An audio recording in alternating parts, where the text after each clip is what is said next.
Hello to whoever is listening, this is Blackpen, and this is another video in the series of web fiction tutorials.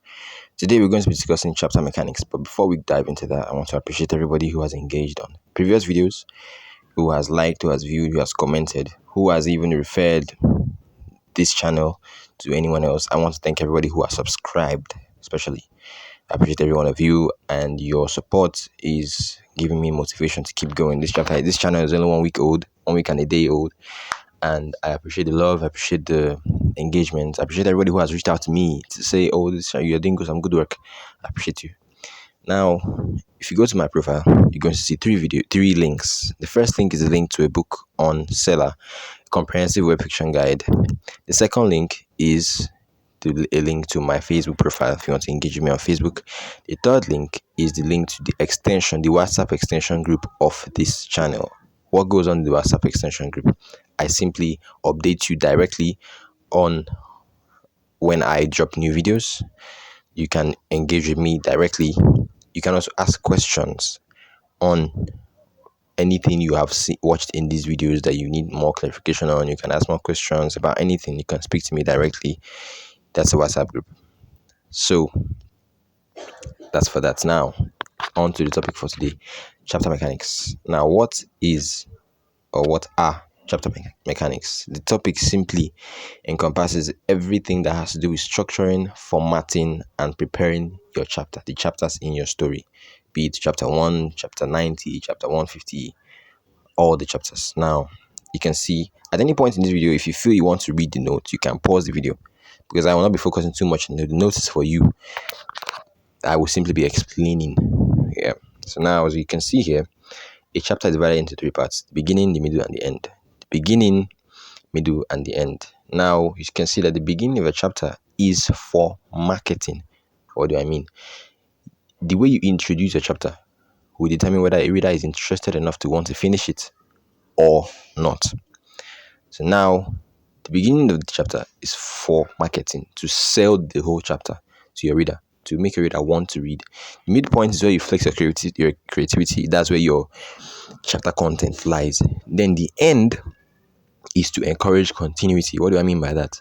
The end of your chapter, the way you end your chapter, is supposed to trigger a curiosity in your reader that will make them want to flip the page or scroll to the next chapter. So that's basically that. That is the parts of a chapter. That is explaining. That's the breakdown of the parts of your chapters.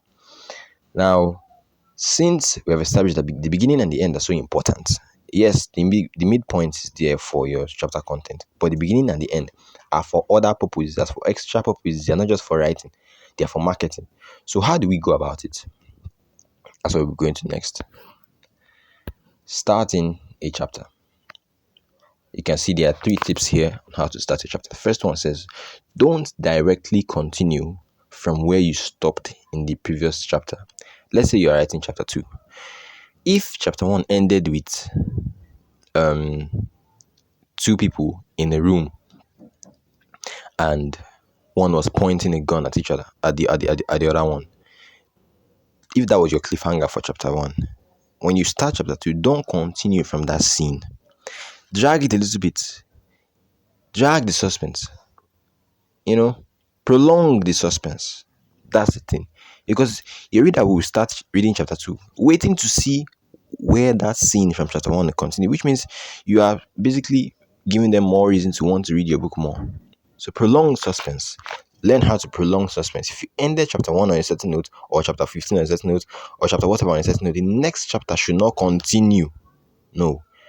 Pick another scene, pick another plot, another subplot in your book, and develop it first. The scene they are waiting to see, prolong it. Give the suspense. It's a marketing tool. Second point is your grammar must be right. This is why we have this app you can see here is Google Docs.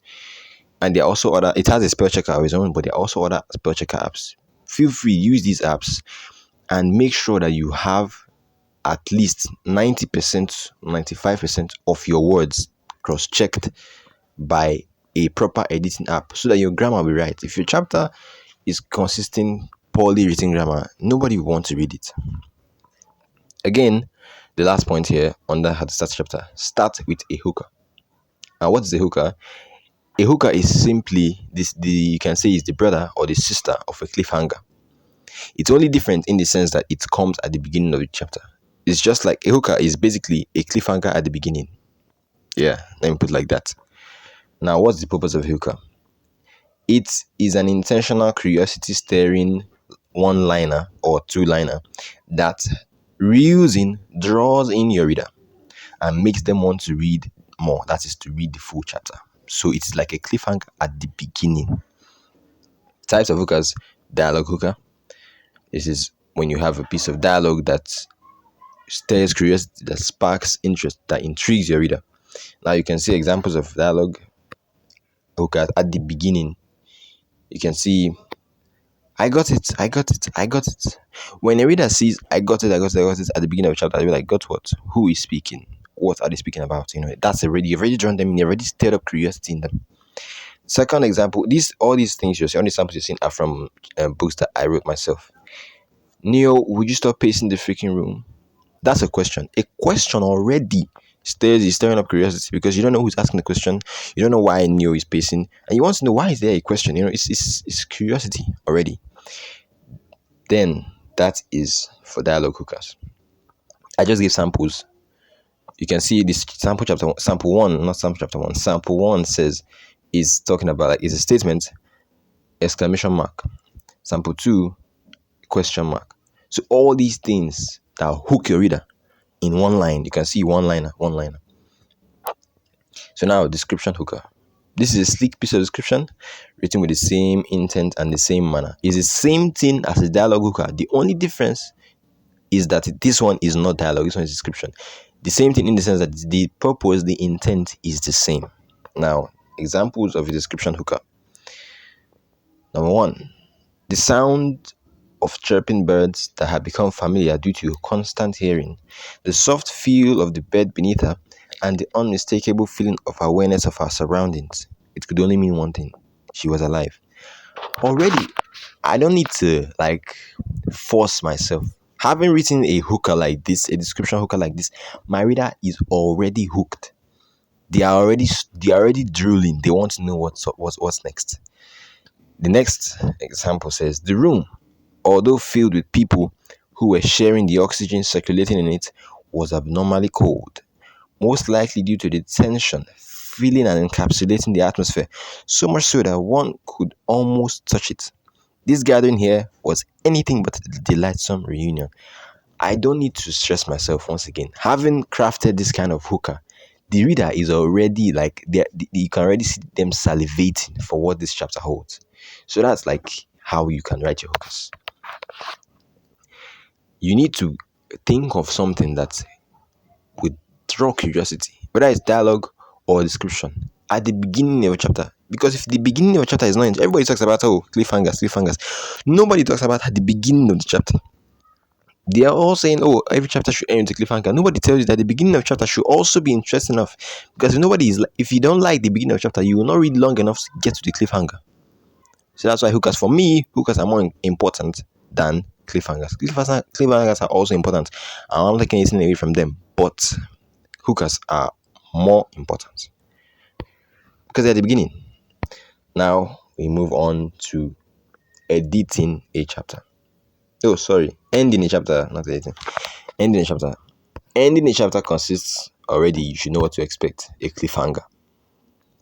What's the purpose of a cliffhanger? A cliffhanger is to make sure your chapter's end is one that encourages continuity. Remember, I said the end of a book is to encourage continuity. So that's what the cliffhanger does: encourage continuity. Now, you can see I will not give any directives and bullet points in this section of the lesson because I don't want to inhibit your creativity. I don't want to give you too much theory so that you will not be able to flex your creativity again. Instead, I will just give you a very short tip. Although a cliffhanger is generally a short one-liner, it has to be written off the foundation of a couple of previous paragraphs that will give it a proper build-up. In other words, a cliffhanger, although it is seen as one line, you need to build up towards your cliffhanger. 2-3 paragraphs need to build up and lead towards your cliffhanger, just like suspenseful music.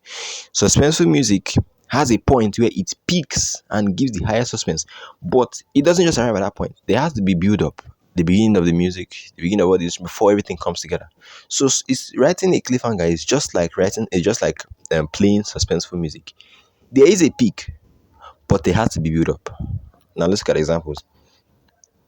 This first example is from a Mafia romance book which I wrote. You can see here. This is the build up paragraphs. This over here is the cliffhanger. Now, this in the build up paragraphs we say, well, too bad you trusted us, bitch. Randy shot back. He was more than willing to pull his trigger, as were his family, Vincenzo. However, as for his family, Vincenzo, however, remained unfazed as he casually replied, actually, Randy, I didn't. As he said this, he leaned back in his chair, and simultaneously his sister Malika, his brother Marco, and their own men pulled out the briefcases they had come with. Out of these briefcases came an Enfield, 3M16s, a Stoner 63, and two WA2000s. So the Clayton family, with their handguns, were now in a standoff with Griffos, who held submachine guns, SMGs. Without even one bullet being fired, the Claytons had lost. Randy looked around and came to this realization. Vincenzo, who had been very calm all through, with a smile on his face despite the gun aimed at his head, now folded his arms and said, now, all these things I've said so far is the build up. All this plenty talk is build up. Now, we go to the cliffhanger. So now, Randy, would you rather have us sit, think and discuss like adults, or would you prefer to play rough? Now you can see the build ups took 3 paragraphs. It's just like suspenseful music. This is the build up. The peak is this cliffhanger right here at the bottom of your screen. But all these things in the build up paragraph build up to make this cliffhanger what it is. So a cliffhanger is not a standalone. A cliffhanger does not stand alone. A cliffhanger depends on properly built up paragraphs. We will look at another example. This is also Mafia romance. You may wonder why I'm always talking about Mafia romance. Mafia romance is my favorite genre, followed by billionaire romance. So now, build up paragraphs for this second cliffhanger. More bars equaled more laughter from Gio. But this joy was cut short by the unannounced entry of intruders who were dressed in suits as opposed to the leather jackets and boots worn by Gio, Stunner and Stunner's men. Good evening, gentlemen, the man in front said with a devilish smile on his face. He and his men had their guns drawn, and instantly Stunner and his goons drew theirs. Gio, however, remained unmoved. These men had known they were here, and if they had wanted to attack, they would have sprung a surprise. They were definitely here for something else. The man, who was Vlahovic, continued, we are not here to kill you, for we would have done that already. But we are here to deliver a message to Giovanni Copani. As he called out the name, he pulled out a letter from his inner suit pocket and threw it towards Gio, who is Giovanni Copani. And after he did, the men in the suit slowly began to back out of the club. Gio was surprised. How had the man known his full name and how to identify him? Swallowing his questions, he picked the letter up and read it. It was handwritten. All this talk so far has been the build-up paragraphs. Now we go to the actual cliffhanger. 3 nights time. Tequila Grand reopening. 10 p.m. You, Don Fabrizio, and whoever you choose to bring, and me, Alexander Matic. Purpose of meeting, the unconditional return of Mercedes. See you soon. The cliffhanger, as I said, if you remove this build-up, it will look pretty ordinary. But when you put the build-up that you have built up towards the peak, when you now put the cliffhanger, it's now making more sense. So that's what I'm saying. The point I'm trying to make here is a cliffhanger does not stand alone. You need to build up towards it. Yep, so that's it for chapter mechanics.